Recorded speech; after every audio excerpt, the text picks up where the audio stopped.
During the meeting, members of the Executive Council shared ideas, suggestions and observations on how best government could achieve the desired missions of moving the state and its people forward. The meeting, which lasted for some hours, was held behind closed doors. Meanwhile, the State Executive Council has agreed that all categories of the state civil servants and political office holders are to contribute part of their salary to support the victims of Katsina Central Market fire disaster. The State Attorney General and Commissioner of Justice, Barrister Ahmad El Marzouk, revealed this during a press briefing on the outcome of the State Executive Council regular meeting chaired by Governor Aminu Bello Masari. Government House correspondent Safianu Musa reports that the briefing held at Government House Press Center was coordinated by the Commissioner of Information, Culture and Home Affairs, Alhaji Abdul Karim Sirika. The report. According to the Justice Commissioner, the decision came after the Executive Council deliberated on the reports of the White Paper Committee, which reviewed the recommendations of the earlier report submitted by the Committee of Inquiry on the Katsina Central Market fire disaster. Barrister Ahmad El Marzouk revealed that 3% will be deducted from the salaries of all civil servants from grade level 01 to 14. He added that the Executive Council agreed that 20% will be deducted from governors' salaries and that of members of the State Executive Council, and all the deductions will be in 1 month period. Apart from the donations from the constituted individuals and agencies and organizations at the Governors Forum, the state government had taken a decision that all the workforce of the states, categorized into various categories, will make certain contributions to salvage the situation or to ameliorate the sufferings of the victims of the fire incidents. The civil servants, chief executives of parastatals and agencies, permanent secretaries, and all government, senior government workers, and public office holders. They all give certain contribution or certain percentage of their salaries for this important contribution for the market victims. The Special Advisor on Human Development, Alhaji Muhammad Lawal Aliyu Daura, explained that the Special Advisor on Labor and Productivity with leadership of Labor Union had earlier discussed on the issue before the State Executive Council arrived at the final decision. He said the State Ministry of Finance will work out on the amount to be deducted from each of the civil servants based on the agreed percentage. Also speaking, the Special Advisor on Market Development, Alhaji Abubakar Yusuf, confirmed that properties looted by some hooligans during fire incidents at Katsina Central Market were seized and returned to the rightful owners. From Government House Katsina, Safian Musatidin reporting.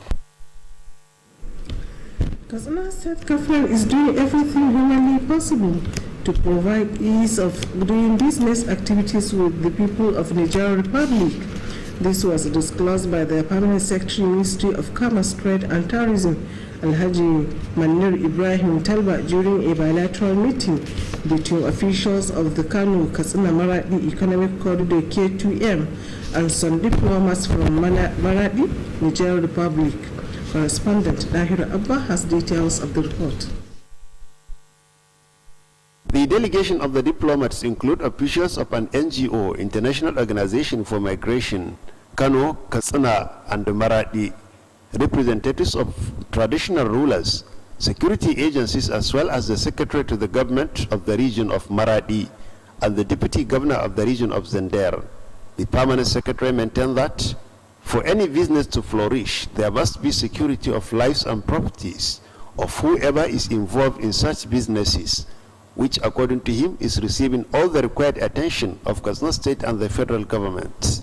While appreciating the effort of the delegation who came all the way from Niger Republic to facilitate ways of strengthening cordial relationship with the people of Katsina State, the permanent secretary charged the participants of the meeting to adhere with all the COVID-19 protocols as enshrined by the government. Earlier, the Secretary General of the region of Maradi, Sumana Karimu, who is also the leader of the delegation, explained that they were in Katsina to re-strategize ways of enhancing business activities, especially on the Kano-Katsina-Maradi economic corridors.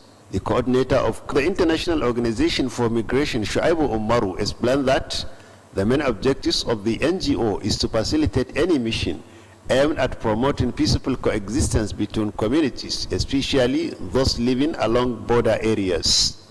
In their separate remarks, the Deputy Governor of Zinder, Abdu Salau Kogo, the coordinator of Kano Katsina Maradi Economic Corridor of Maradi units, Mrs. Aishatu Abubakar, and the representative of the Sultan of Damagaram, Malam Sunusi Muhammad, commended the idea of establishing the economic corridors that cut across Nigeria and Niger Republic. They equally call on the authorities concerned in Nigeria to evolve more ways of supporting the technical units of the Kttv to enable them to perform more effectively. The Director of Police Affairs in Maradi region, Mr. Amadou Mosi, spoke at length on the need for the Nigerian government to intensify effort in taking security measures to secure the communities at border regions and the international road. Meanwhile, the delegation also visited Katsina State Investment Promotion Agency, where they deliberate extensively on issues bordering businesses activities between Nigeria and Niger Republic. That completes the report. The Senate has urged the federal government to review the implementation of its policy which make National Identity Number NIN a prerequisite for the 2021 Unified Tertiary Matriculation Examination, UTME. The Joint Admissions and Matriculation Board, JAMB, had insisted that the NIN was mandatory for the 2021 UTME. The Senate asked the Ministry of Education, the JAMB, and the National Identity Management Commission to review the policy with a view to extending the UTME registration deadline and requirements until there was a well-organized process for obtaining the NIN. The Senate also urged the Ministry of Education and the National Identity Management Commission to introduce and streamline a simple and decentralized NIN registration process where students will be able to obtain their NIN in their various accredited school premises. The resolution were sequel to a motion tabled by Senator Ifeanyi Uba. He said the policy was inconsiderate and premature decision that has further complicated the already rigorous process of both registering the NIN. He therefore called for the suspension of the policy until the conditions for obtaining NIN improves tremendously. The 17th to 23rd of May this year has been set aside by the United Nations as the Global Road Safety Week. The week is meant to raise awareness on the importance of ensuring road safety with a view to saving lives. In this special report, Kttv correspondent Abdulaziz Salisu takes a look on the relevance of celebrating the week and the need for concerted effort to reduce the number of road accidents in the society. The report is presented from our studio.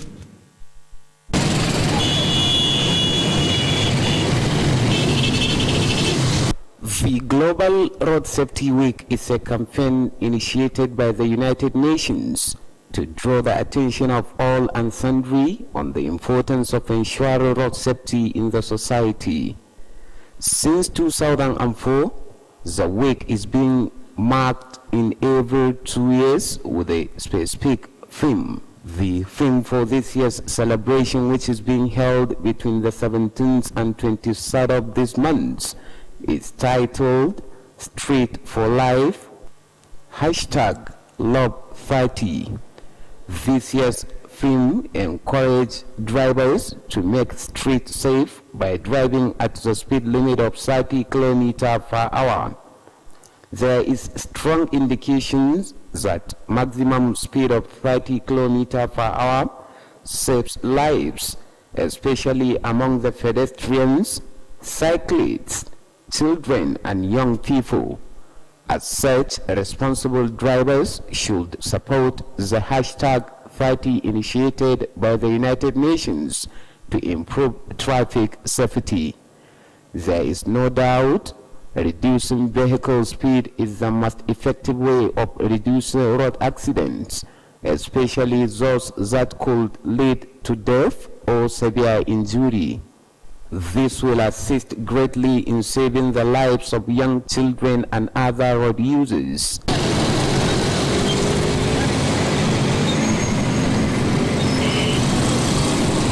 What is more, the week also provides opportunity for individuals, non-governmental organizations, to complement the effort of the authorities concerned with ensuring road safety to help save life on streets. There are certain habits every driver should adopt whenever he is behind the wheel for the safety of his life and the most vulnerable road users. These include slowing down at junctions, paying attention to the surroundings, especially at congested streets, keeping phone down while on road, as well as leaving space from your vehicles to the one ahead of you while driving to avoid unprecedented collision. Similarly, motorists should always ensure the maintenance of their vehicles, especially tires, brakes, light wipers, and all other vehicle parts whose faulty could lead to road accidents. By and large, as the world celebrates Road Safety Week, there is a need for more concerted effort to make changes that will reduce the number of road accidents in the society. That ends the report.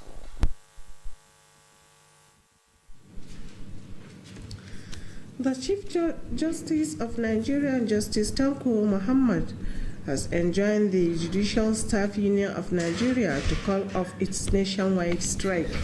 The Chief Judge of Nigeria, according to a statement by his media aide, Abubakar Isa, made the appeal while receiving the Minister of Labour and Employment, Chris Ngige, at the Supreme Court over the strike by the JOSUN to demand financial autonomy for the judiciary.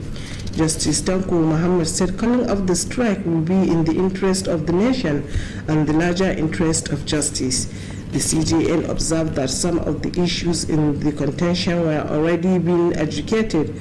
As such, there is need to give requisite legal process enough opportunity to be exhausted.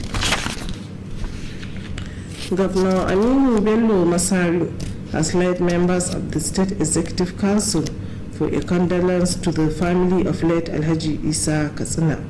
Government House correspondent Sapiano Musa has details of the report. The governor, alongside his deputy and other members of the Executive Council, paid the condolence visit at the residence of the deceased on Ring Road, GRE Katsina. On arrival, Governor Aminu Bello Masari and his entourage were received by the eldest son of the deceased Alhaji Kabir Isa Katsina, the senior brother to the deceased Alhaji Abdu Keita, and other relations. Prayers were offered for the repose of the son of the deceased and for the family to have the courage to bear the loss. Governor Aminu Bello Masari equally prayed Allah to forgive the deceased shortcomings and reward him with the Jannat al-Firdausi. He described the death of Alhaji Isa Katsina, a seasoned administrator and former secretary to the state government, as a great loss in view of his contribution towards the development of the state. Alhaji Isa Katsina died last Tuesday at the Federal Medical Center Katsina following an illness. Age 81, he is survived by 3 wives, 14 children, and many grandchildren. From Government House Katsina, Safian Musa Tidinya reporting. With that, we conclude Kttv News tonight. Thanks for watching and stay tuned for the rest of our programs. Happy New Year.